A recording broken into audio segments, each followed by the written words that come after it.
محترم سامعین، میری تقریر کا عنوان آپ صلی اللہ علیہ وسلم کی مقصدائے سے ہے۔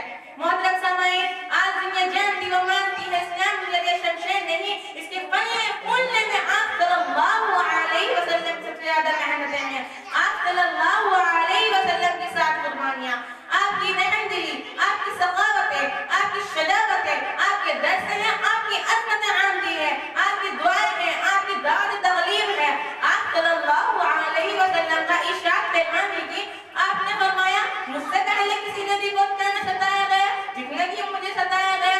کیوں؟ کیا وجہ تھی؟ وجہ تھی آپ کی دعوت تغلیب، وہ بھی کس کے لیے؟ خدا وحدہ لا شریک لہ کے لیے، لوگوں کو تاریخ کی سنگال کو جانے میں لانے کے لیے، لوگوں کے مردے دلوں کو زندہ کرنے کے لیے۔ یاد کیجئے واقعہ طائف کو آپ کے ساتھ کیا سلوک کیا گیا تھا، آپ نے کیا کیا تھا۔ صداقت کی دعوت ہی تو دی تھی، مگر آپ کے جسم جسم روحان کر دیے گئے۔ جبریل امین آئے اور کہنے لگے آپ کو ہم جو طائف کہ میں ان دونوں پہاڑوں کو آپس میں ملا دوں گا کہ یہ ظالم لوگ دب کے مر جائیں گے۔